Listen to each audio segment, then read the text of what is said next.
வாழ்க வளமுடன். வாழ்க வையகம், வாழ்க வையகம், வாழ்க வளமுடன். இன்று நாம் இறைஞானமும் முழுமை பெறும் என்ற தலைப்பின் கீழ் கருமையம் பற்றிய கேள்விகளை பார்க்கலாம். பகுதி 2. கருமையத்தில் பதிந்த ஐம்புலன்கள் உடைய இயக்கங்களும் அந்தந்த மன அலச்சூழலில் அழுத்தம், ஒளி, சுவை, மனமாக ஐம்புலன்கள் மூலமாக சுற்றுப்புற அலைகளுக்கு ஏற்ப உயர்வு பெற்று வெளியேறி கரைந்து இறைநிலை ஆகி விடுகின்றன. ஐம்புலன்கள் யாவை? தோல், நாக்கு, மூக்கு, கண்கள், காதுகள். 5 செயல் உறுப்புகள்: கை, கால், வாய், குதம், பால்குறி. கர்ம இந்திரியங்கள். எந்த செயல், எந்த இயக்கம் நடந்தாலும் உடலில் உள்ள ஜீவகாந்த அலையை தாக்கி எந்த அளவு மோதுகிறதோ அதே அளவில் ஜீவகாந்த அலையின் தன்மையில் மாற்றத்தை ஏற்படுத்தும். அத்தகைய தன்மைகள் யாவும் கர்மயத்தில் கூடி அதன் தன்மையாகவே மாறிவிடுகிறது. ஒருவர் எந்த செயலை 10 இந்திரியங்கள் மூலமாக செய்தாலும் அவற்றால் ஏற்படும் அதிர்வுகளும் இன்ப துன்ப உணர்வுகளும் கர்மயத்தின் தன்மைகளாகவே மாறிவிடும்.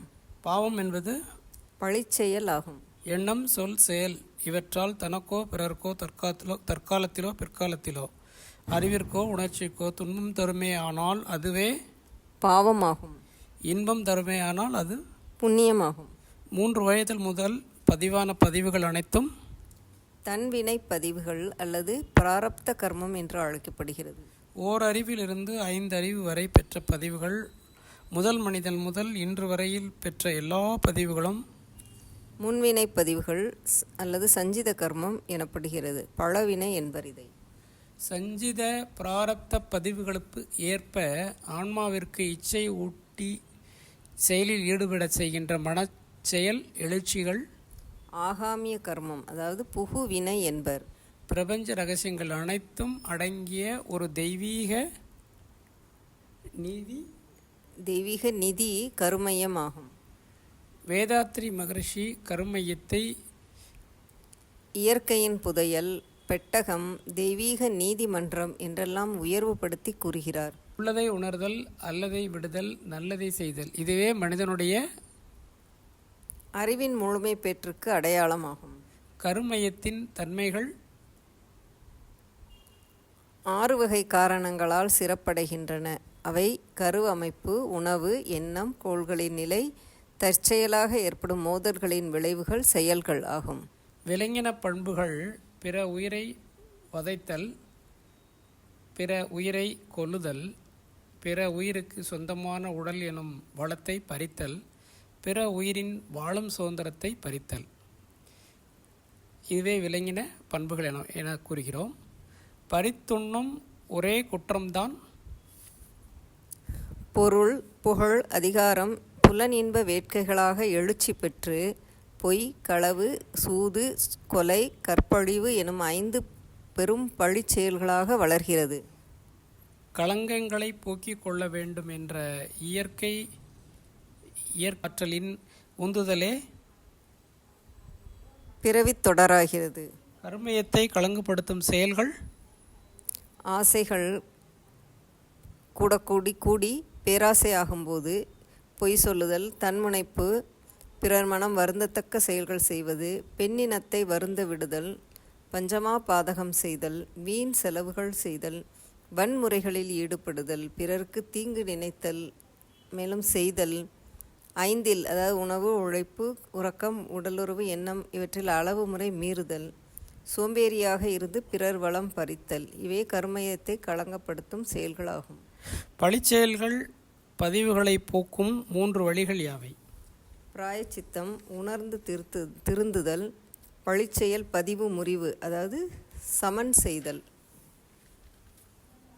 தீமையை நீக்கி நற்காரியங்களிலே ஈடுபடுதல், செய்த தவற்றை உணர்ந்து வருந்துதல் என்பது பிராயச்சித்தமாகும். காரணம் அறிந்து மாற்று செயல் மூலம் பழிச்செயல் களைதல், மேல் பதிவின் மூலம் பழிச்செயல் அழித்தல் இது உணர்ந்து திருந்துதல் அல்லது மேல்பதிவு ஆகும். மனதை அகநோக்கு பயிற்சியின் மூலம் உயிரில் ஒடுக்கி உயிரின் நிலை அறிந்து உயிரை இறைநிலையில் ஒடுக்கி நிற்க அறிவு தூய்மையான மெய்ப்பொருளோடு ஒன்றி நிற்பதால் பழிச்செயல் பதிவு முறிவு ஏற்படுகிறது. இது பழிச்செயல்களை களைதல் ஆகும். மௌனியாய் சும்மா இருக்க அருள்வாய். இது தாய்மானவர் பாடியது. அகப்பயிற்சியில் உயர்ந்த பயிற்சி மௌன நோன்பு. மௌனம் என்பது வாய் பேசாதிருத்தல் அல்லது பேசா நோன்பு எனப்படுகிறது. மன அடக்க பயிற்சியும் மௌனமே ஆகும். மௌனத்தின் 3 வகைகள்: வாக்கு மௌனம், கருவி மௌனம், மகா மௌனம்.